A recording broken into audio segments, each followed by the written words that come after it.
ବିଜୁ ପକ୍କା ଘର ବାହାରିଲା, ଇନ୍ଦିରାବାସ ବାହାରିଲା, ପ୍ରଧାନମନ୍ତ୍ରୀ ଆବାସ ଯୋଜନା ବାହାରିଲା, କିନ୍ତୁ ଆଜ୍ଞା ଲୋକମାନଙ୍କ ପାଖରେ ସେ ଯୋଜନା ସବୁ ପହଞ୍ଚି ପାରିଲା ନାହିଁ। ଦୁଃଖର କଥା, 24-25 ବର୍ଷ ଧରି ଶାସନ କଲା ବିଜେଡ଼ି ଶାସନ କଲା, ନବୀନ ବାବୁ ଶାସନ କଲେ, ଅନେକ ସବୁ ଯୋଜନା ମଧ୍ୟ ବାହାର କଲେ, କିନ୍ତୁ ଏ ଯୋଜନାର ଗରିବ ଲୋକଙ୍କ ଉପରେ କୌଣସି ପ୍ରକାର ପ୍ରଭାବ ମଧ୍ୟ ପଡ଼ିନାହିଁ। ଗରିବ ଲୋକମାନେ ଆଜି ଯେଉଁ ଦିନ ଦରିଦ୍ର ଥିଲେ, କହିବାକୁ ଗଲେ ହାତୀ 3ଟା 4ଟା ବେଳକୁ ବାହାରୁଛନ୍ତି ସେଠି। ହଁ ଡର ଭୟ କରିକି ଆମେ ଯାହା ଯେମିତିକି ଆମେ ଆଣି ଆସୁଛୁ, ନହେଲେ ଯଦି ରାତି ହେଇଗଲା ଆମେ ଆଣିପାରୁନୁ, ସେମିତି ରହିଯାଉଛୁ। ରାତିଆଙ୍କ କହିବାକୁ ଗଲା ତ ହାତୀ ଆଉ ହଁ। ଖାଲି ଏପଟ ସେପଟ ହେଉଛନ୍ତି ଆଉ। ଆପଣଙ୍କୁ ମୁଁ ଆଜି ଓଡ଼ିଶାର ଆଉ ଏକ ବିକଶିତ ଘର ବିଷୟରେ ଦେଖେଇବି। ଏ ଘରଟି ଏତେ ବିକାଶ ହେଇଛି ଯେ ଆପଣମାନେ ନିଜେ ଦେଖିଲେ ହିଁ ଜାଣିପାରିବେ। ଏ ଘରକୁ ଭିତରକୁ ପଶିବାକୁ ଗଲେ ଆପଣଙ୍କୁ ନଈକି ଯିବାକୁ ପଡ଼ିବ, ନଈକି ଯାଇକି ଭିତରକୁ ପଶି ପାରିବେ। ଏଇ ଘରେ ରହୁଛନ୍ତି ଜଣେ ସ୍ୱାମୀ ଆଉ ଜଣେ ସ୍ତ୍ରୀ। ସେ ଏଇଠି ରହୁଛନ୍ତି, ଏଠି ଚାଷବାସ କରୁଛନ୍ତି, ତା ସହିତ ପରିବାର ପ୍ରତିପୋଷଣ ମଧ୍ୟ କରୁଛନ୍ତି। ଇଏ ହେଲା ଢେଙ୍କାନାଳ ଜିଲ୍ଲାର କାଶୀପୁର ପଞ୍ଚାୟତର। ସେ ଭାଇଙ୍କ ସହିତ ଚାଲନ୍ତୁ କଥା ହେବା। ଭାଇ ଆପଣଙ୍କ ନାଁଟା? ବ୍ରଜବନ୍ଧୁ ତିରିଆ। ବ୍ରଜବନ୍ଧୁ ତିରିଆ। ବ୍ରଜବନ୍ଧୁ ତିରିଆ। ଆପଣ କ'ଣ ଆଦିବାସୀ? ଆଜ୍ଞା। କେଉଁ ଜୁଆଙ୍ଗର ଆଜ୍ଞା? ଆଜ୍ଞା ମୁଣ୍ଡା ST। ମୁଣ୍ଡା। ଆଜ୍ଞା। ଆଚ୍ଛା, କହିବେ ଆଜ୍ଞା ଆପଣଙ୍କର ତ ଘର ଖଣ୍ଡେ ନାହିଁ ସରକାରଙ୍କ ତରଫରୁ, କ'ଣ କହିବେ? କ'ଣ କରିବା ଆଜ୍ଞା, ସେ ତ ବାପା ଅମଳରୁ ବି ନାହିଁ, ଆମ ଏଇ ଅମଳରୁ ବି କହିବାକୁ ଗଲେ ନାହିଁ। ସମସ୍ତଙ୍କର ଏମିତି ଖଣ୍ଡେ ଖଣ୍ଡେ ମିଳିଲା, କିନ୍ତୁ ଆମର କାହିଁକି ମିଳୁନି ଆମେ ଜାଣିପାରୁନୁ। ହଁ, ସେଠି ତ ସେଠି ପୂର୍ବରୁ ଆଜ୍ଞା, ସେ ଢେଙ୍କାନାଳରୁ ଆମେ କିଛି 4-5 କିଲୋମିଟର ପୂର୍ବରୁ ଆମେ ଆସିଲୁ। ସେଠି ମଧ୍ୟ ଘରର ଆଜ୍ଞା ଅସୁବିଧା। ସେଠି ଲୋକମାନେ ପାଲ ମାରି ରହୁଛନ୍ତି। ଆଉ ପାଣିର ତ ସବୁ ଜାଗାରେ ଅସୁବିଧା ହିଁ ରହିଛି ଢେଙ୍କାନାଳରେ। ଆପଣଙ୍କ ଏଠି ପାଣି ସୁବିଧା ଅଛି? ନାହିଁ ଆଜ୍ଞା, ପାଣିର ସୁବିଧା ବି ନାହିଁ। ନାହିଁ। କେମିତି କ'ଣ କେଉଁଠୁ ପାଣି ଆଣୁଛନ୍ତି? ଏଠୁ କଣ୍ଡେ ବାଟ ଆମେ ଯାଇକି ଝରଣା ପାଣି ଝରରୁ ଆଣିକି ଆସୁଛୁ ଆଉ। କେତେ ବାଟ ଏଠୁ ହବ ପାଣି ପାଇଁ? ଏଠୁ ହବ 3 କିଲୋମିଟର। 3 କିଲୋମିଟର ଯାଉଛନ୍ତି ପାଣି ପାଇଁ? ଆଜ୍ଞା, ଜଙ୍ଗଲ ଭିତରେ। ହଁ। ଜଙ୍ଗଲ ଭିତରୁ ଆମେ ଆଣୁ। ଏଇନା ବି ବହୁତ ଭୟ ଲାଗୁଛି। ହାତୀ 3ଟା 4ଟା ବେଳକୁ ଯାଇ କହିବାକୁ ଗଲେ ଝର କତିକି ବାହାରୁଛି। ଡର ଭୟରେ ଆଣୁଛୁ ଆଉ। ଘର ଖଣ୍ଡେ ଆପଣଙ୍କୁ ସରକାର ତରଫରୁ ଦେଇନା, ଆପଣ ସରକାରଙ୍କୁ କିଛି ଦରଖାସ୍ତ ଦେଇଥିଲେ? ଆଗରୁ ଆଜ୍ଞା ଏମିତି କିଛି ଦରଖାସ୍ତ ତ ହଁ କରିଥିଲୁ ବି, କିନ୍ତୁ ଆମର କାହିଁ ଆସିଲାନି। ପ୍ରାୟ ଲୋକଙ୍କର ଏଠି ଆମ ଆଖପାଖ ଲୋକଙ୍କର ଆସିଲା, କିନ୍ତୁ ଆମର ଆସିଲାନି। ଲୋକ ଥରେ ନୁ ଦି ଥର ଖଣ୍ଡେ ପାଇଲେଣି, କିନ୍ତୁ ଆମର କାହିଁ ଆସୁନି। କ'ଣ କହିବେ ଆପଣଙ୍କ ନେତା? ଆପଣ ଭୋଟ ଦେଉଛନ୍ତି ନା? ଆଜ୍ଞା। ହଁ, ଭୋଟ ଦେଉଛନ୍ତି, କିନ୍ତୁ ଘର ଖଣ୍ଡେ ଆପଣଙ୍କୁ ଦେଉନାହାନ୍ତି। ଆପଣ ସରପଞ୍ଚ ଏଠି କିଏ ଅଛନ୍ତି ଜାଣିଛନ୍ତି? ଏପଟେ ସରପଞ୍ଚ ଏଇନା ବର୍ତ୍ତମାନ ଅଛନ୍ତି ଆମର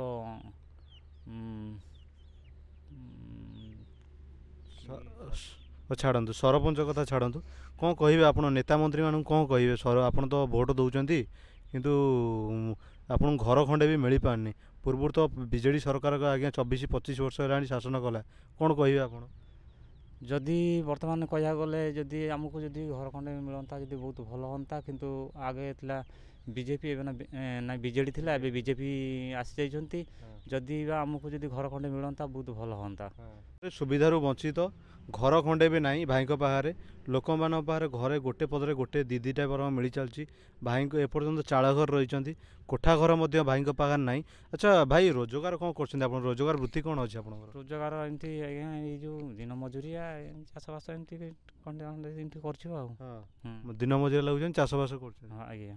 ଆଉ ଏଠି ରୋଜଗାର କିଛି ଅଲଗା ବାଟ ନାହିଁ? ଆଉ ଅଲଗା କିଛି ରୋଜଗାର ନାହିଁ। ଏଠି କିଛି କଳକାରଖାନା ବଗେରା କିଛି ନାହିଁ? ଏଠି କିଛି ନାହିଁ। ଯଦି ବା ଯିଏ ଯାହା ଯେମିତି ସୁବିଧା ପାଇଲା, ସେ ତାର ଡୁବୁରି ପ୍ଲାଣ୍ଟକୁ ପଳାଉଛନ୍ତି, ସେପଟେ ଯାଇକି କରିକି ଆସୁଛନ୍ତି। ଏଠୁ ଡୁବୁରି ପ୍ଲାଣ୍ଟ କେତେ ବାଟ ହେଉଛି? ଏଠୁ ହବ 40 କିଲୋମିଟର। 40 କିଲୋମିଟର ଯାଉଛନ୍ତି ଡୁବୁରି ପ୍ଲାଣ୍ଟରେ ଯାଇକି ସେଠି କାମ କରିକି? ସୁବିଧା ଯାହାର ଗାଡ଼ି ମଟର ଅଛି, ସେ ତାଙ୍କର କରିକି ଯାଉଛନ୍ତି ଆଉ। ଆମ ପାଖରେ ତ କିଛି ନାହିଁ, ଆମେ ଆଉ କେଉଁଥିରେ ଯିବୁ ଏତେ ବାଟ? ଯାହା ଏମିତି ବିଲ ବାଡ଼ି, ନହେଲେ ଏଇ ଯେଉଁ ଚାଷବାସ 2ଟା କରୁ, ନହେଲେ ନାହିଁ, ଆଉ କିଛି ନାହିଁ। ରୋଜଗାର ପନ୍ଥୀ ଆଉ କିଛି ନାହିଁ ଆମର କହିବାକୁ ଗଲେ। ଚାଷ କ'ଣ କରୁଛନ୍ତି? ଏଇଠି ଚାଷ କରୁଛନ୍ତି? ଚାଷ ଏଇ ଯେଉଁ ବିଲ ବାଡ଼ି, ଯାହା ଯେମିତି ଧାନ କେତେ ହେଉଛି, ନହେଲେ ନାହିଁ। ଆଉ ଏଇ ପନିପରିବା 2ଟା ଏତିକ, ଆଉ ନହେଲେ କିଛି ନାହିଁ। ପାଣିର ତ ସୁବିଧା ନାହିଁ, ଚାଷ କଲେ ପାଣି ପୁଣି କେଉଁଠି କ'ଣ ଆସୁଛି? ପାଣି କହିବାକୁ ଗଲେ ଏଇ ଯେଉଁ ବର୍ଷା ଦିନେ ପାଣି ଯେଉଁ ଗାଡ଼ିଆ ମାନଙ୍କରେ ରହିଯାଇଛି, ସେ ପାଣିରେ ଯାହା ଯେମିତି କରୁଛୁ ଆଉ। ଖରା ଦିନକୁ ପାଣି ନାହିଁ। ଖରାଦିନେ ପାଣି ନାହିଁ। ଏଠି ତ ସରକାର ତରଫରୁ କିଛି ପାଣିର ବି ବ୍ୟବସ୍ଥା ହେଇନି? ନାହିଁ। କେତେ ବାଟ ଯାଉଛନ୍ତି ପାଣି ପାଇଁ ଆପଣ? ପାଣି ପାଇଁ ଆଜ୍ଞା ଏଠୁ କହିବାକୁ ଗଲେ 2.5 କିଲୋମିଟର ଯିବା ଆସିବାଟା କହିବାକୁ ଗଲେ, ଜଙ୍ଗଲ ଭିତରଟା। ଆଚ୍ଛା, ଜଙ୍ଗଲ ଭିତରୁ ଯାଇ କେଉଁଠୁ ଆଣୁଛନ୍ତି ପାଣି? ଏପଟେ ହେଇ ଯେଉଁ ଜଙ୍ଗଲ ଭିତରେ ଆମର ସେଠି କ'ଣ ଅଛି ମାନେ ନଳକୂପ ଅଛି ନା କୂଅ ଅଛି? ଝରଣାଟା। ଆଚ୍ଛା ଝରଣା ପାଣି ଆପଣ ପିଉଛନ୍ତି? ଆଜ୍ଞା ଆଜ୍ଞା। ସରକାର ପାଣିଟେ ବି ସୁବିଧା କରିପାରିଲେନି ଆପଣ? ନାଇଁ ଏକରେ ବି ଏଇନା ଧାନ ସିଜିନ୍ରେ କହିବାକୁ ଗଲେ ହାତୀ 3ଟା 4ଟା ବେଳକୁ ବାହାରୁଛନ୍ତି ସେଠି। ଡର ଭୟ କରିକି ଆମେ ଯାହା ଯେମିତିକି ଆମେ ଆଣି ଆସୁଛୁ, ନହେଲେ ଯଦି ରାତି ହେଇଗଲା ଆମେ ଆଣିପାରୁନୁ, ସେମିତି ରହିଯାଉଛୁ। ଏଠି ହାତୀ ବି ଆସୁଛନ୍ତି? ଆଜ୍ଞା ହାତୀ, ହଁ 4ଟା 5ଟା ବେଳକୁ ହାତୀ। ହାତୀ କହିବାକୁ ଗଲେ ରାତି ଆଙ୍କ କହିବାକୁ ଗଲା ତ ହାତୀ ଆଉ ଖାଲି ଏପଟ ସେପଟ ହେଉଛନ୍ତି ଆଉ। ଆଉ କ'ଣ କହିବେ ଆପଣ? ଆଉ କ'ଣ ସବୁ ଅସୁବିଧା ଅଛି ଆପଣଙ୍କର? କ'ଣ ଆଉ ଆମର ତ କହିବାକୁ ଗଲେ ଘର ଖଣ୍ଡେ ମିଳୁନି। ଯଦି ଘର ଖଣ୍ଡେ ମିଳନ୍ତା ଭଲ ହୁଅନ୍ତା। ସରକାର ଯଦି ଆମକୁ କିଛି ଯଦି କରନ୍ତି ତାହେଲେ ଭଲ ହୁଅନ୍ତା। ଆପଣଙ୍କ ନାଁଟା କହିବେ? ବ୍ରଜବନ୍ଧୁ ତିରିଆ। ବ୍ରଜବନ୍ଧୁ ତିରିଆ? ଆଜ୍ଞା। ବ୍ରଜବନ୍ଧୁ ତିରିଆ। ଆମେ ଅଛୁ ଢେଙ୍କାନାଳ ଜିଲ୍ଲାର କାଶୀପୁର ପଞ୍ଚାୟତରେ। ଆଜ୍ଞା। ଏ ଗାଁ ନାଁଟା କ'ଣ? କୋକୁଆଝର। କୋକୁଆଝର? ଆଜ୍ଞା। ଆମେ ଅଛୁ କୋକୁଆଝର ଗାଁରେ। କୋକୁଆଝର ଗାଁର ଟିକେ ଘର ଟିକେ ଦେଖନ୍ତୁ। ଏ ଘର ଆଉ ଏ ପରିବେଶ ବି ଟିକେ ଦେଖନ୍ତୁ। ଲୋକ ଏଇଠି ଏଇ ଗାଁ ଭିତରେ ଇଏ ହେଲା ଏକୁଟିଆ ଘର ଏଠି ରହିଛନ୍ତି। ଅନ୍ୟ ବର୍ଷ ଆ ପୂର୍ବରୁ ମଧ୍ୟ ଆପଣଙ୍କ ପୂର୍ବ ଭିଡ଼ିଓରେ ଦେଖେଇଥିଲି ସେ ଢେଙ୍କାନାଳ ଜିଲ୍ଲାର, ସେଠି ଅନେକ ସବୁ ଲୋକମାନେ ରହିଥିଲେ। ଆଉ ଇଏ ହେଲା ସେଇ ଢେଙ୍କାନାଳ ଜିଲ୍ଲାର ଆଉ ଗୋଟେ କାଶୀପୁର ପଞ୍ଚାୟତର ଅଲଗା ଗୋଟେ ପଞ୍ଚାୟତ।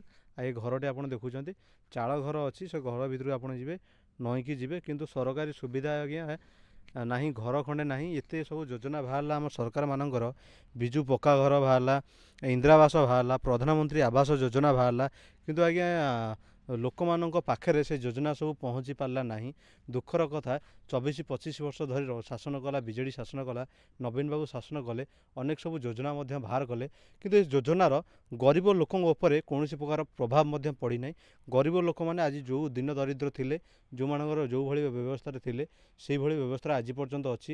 ଚାଳ ଘରେ ରହୁଛନ୍ତି, ମାଟି ଘରେ ରହୁଛନ୍ତି, କଚା ଘରେ ରହୁଛନ୍ତି। ସରକାରୀ ପକ୍କା ଘର ଏପର୍ଯ୍ୟନ୍ତ ମିଳିପାରି ନାହିଁ। ବାରମ୍ବାର ଦରଖାସ୍ତ କଲେ ମଧ୍ୟ ନେତାମନ୍ତ୍ରୀମାନଙ୍କୁ କହିଲେ ମଧ୍ୟ ସେମାନେ କୌଣସି ପ୍ରକାର ପଦକ୍ଷେପ ନେଇପାରୁନାହାନ୍ତି। ଆଉ ରୋଜଗାର କଥା ଯଦି ଆମେ କହିବା, ରୋଜଗାର କହିଲେ ସେମାନେ ଚାଷ ଉପରେ ନିର୍ଭର କରୁଛନ୍ତି। ପାଖରେ କୌଣସି ପ୍ରକାର କଳକାରଖାନା ମଧ୍ୟ ନାହିଁ। ଏଠୁ 40-50 କିଲୋମିଟର ଦୂର ଗଲା ପରେ ଯାଜପୁର ଜିଲ୍ଲାର ଡୁବୁରେ ସେମାନେ କଳକାରଖାନାରେ କାମ ମଧ୍ୟ କରୁଛନ୍ତି। କ'ଣ କହିବେ ଆଜ୍ଞା? ଆପଣଙ୍କ ନାଁଟା ଟିକେ କହିବେ? ମିନି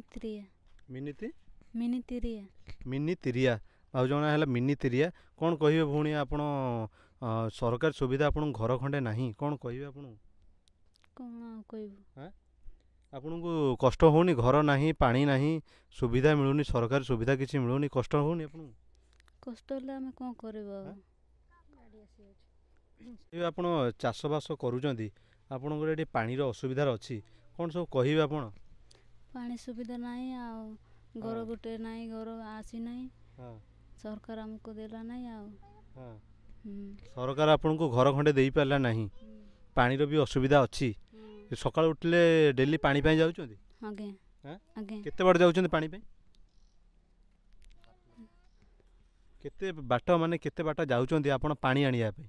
ଏଠୁ ଘର ପାଖରୁ ଦୂରକୁ ଯାଉଛୁ। ଦୂରକୁ ଯାଉଛନ୍ତି? କେମିତି ନେଇକି ଆସୁଛନ୍ତି ପାଣି? ସାଇକେଲରେ ନେଇକି ଆସିବୁ, ମୁଣ୍ଡେଇକି ଆଣିବେ, ସାଇକେଲରେ ଆଣିବେ। ଆପଣ ଦେଖୁଛନ୍ତି ସିଏ ମଧ୍ୟ ଠିକ୍ ସେ କହିପାରୁନାହାନ୍ତି ତାଙ୍କର ଅସୁବିଧା କ'ଣ ରହୁଛି। ତାଙ୍କ ବୟସ ମାତ୍ର 19 ବର୍ଷ ହେଇଛି। ଆପଣ ଗୋଟେ କଥା କରନ୍ତୁ, ଏବେ ଯେଉଁ ବାହାରିଛି ଆପଣ ସୁଭଦ୍ରା ଯୋଜନା ଦେଖନ୍ତୁ, ଏଇ ଭଉଣୀକି ଦେଖନ୍ତୁ, ପରିବାର ଦେଖନ୍ତୁ, ଘର ପରିବାର ଦେଖନ୍ତୁ।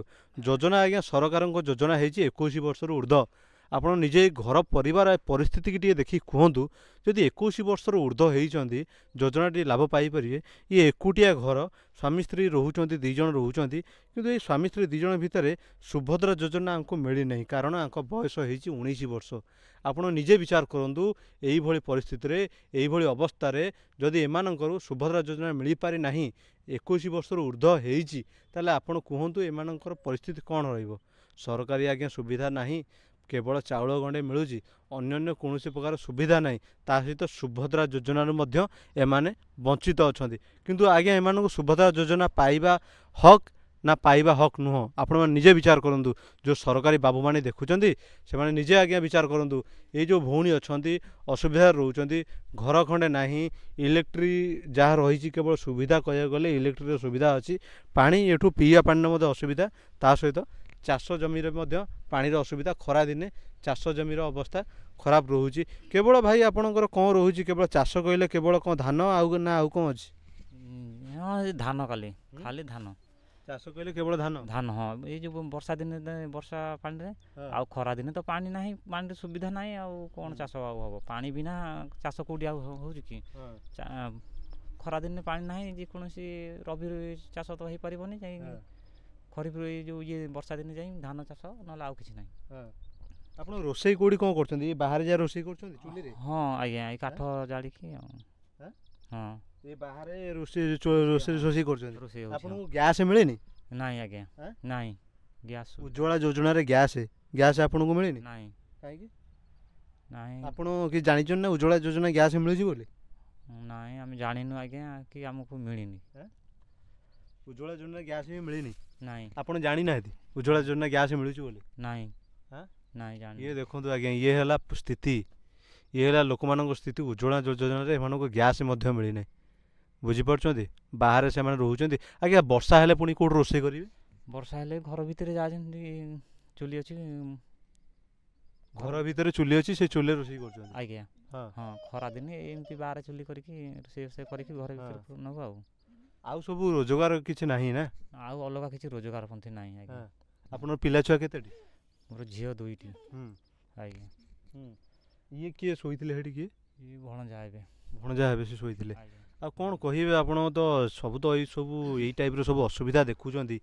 ନାହିଁ କିଛି ସରକାରୀ ସୁବିଧା ମଧ୍ୟ ନାହିଁ, ଘର ଖଣ୍ଡେ ନାହିଁ, ବିଜୁଳି ଯାହା ଟିକେ ରହିଛି, ଆଉ ରାସନ ଟିକେ ରହିଛି। ଏଇ ରାସନ ବିଜୁଳି ଛଡ଼ା ଅନ୍ୟ କୌଣସି ପ୍ରକାର ସୁବିଧା ମଧ୍ୟ ନାହିଁ। ଦେଖୁଥିଲେ ଇଏ ହେଲା ତାଙ୍କର ଚାଷ ଜମି। ଏଇ ଚାଷ ଜମିରେ ସେମାନେ ଯାହା ଟିକେ ଚାଷ କରନ୍ତି, ସେ ଚାଷରେ ସେମାନେ ଘର ପରିବାର ଚଳନ୍ତି। ଆଉ ପାଣିର କୌଣସି ପ୍ରକାର ସୁବିଧା ନାହିଁ। ଯେଉଁ ସରକାରୀ ବାବୁମାନେ ଭୁବନେଶ୍ୱର ବିକାଶ କରୁଛନ୍ତି, କଟକର ମଧ୍ୟ ବିକାଶ କରୁଛନ୍ତି, ବିଭିନ୍ନ ମେଟ୍ରୋ ଟ୍ରେନ୍ର ଉଦ୍ଘାଟନ କରୁଛନ୍ତି ହେଲା, ଆଉ ବନ୍ଦେ ଭାରତର ଉଦ୍ଘାଟନ କରୁଛନ୍ତି। ସେ ବାବୁମାନଙ୍କୁ ମୁଁ ଟିକେ କହୁଛି, ଆପଣ ଟିକେ ଆସନ୍ତୁ, ଗାଁ ଗହଳି ବୁଲନ୍ତୁ, ଏ ଆଦିବାସୀ ଭାଇ ଭଉଣୀମାନଙ୍କ କଥା ଟିକେ ଦେଖନ୍ତୁ, ଏମାନଙ୍କ ଅବସ୍ଥା ଟିକେ ଦେଖନ୍ତୁ। ଏମାନେ ଘର ନାହିଁ, କେବଳ ଏଇ ଚାଳ ଘରେ ରହୁଛନ୍ତି, ଆଉ ରୋଜଗାର କହିବାକୁ ଗଲେ ଚାଷରେ ସେମାନେ ଚାଷ କରିକି ସେମାନେ ପରିବାର ପ୍ରତିପୋଷଣ କରୁଛନ୍ତି। ଆପଣମାନେ ଦେଖୁଥିଲେ ଢେଙ୍କାନାଳରୁ କାଶୀପୁର ପଞ୍ଚାୟତର ବିକଶିତ ଓଡ଼ିଶାରେ।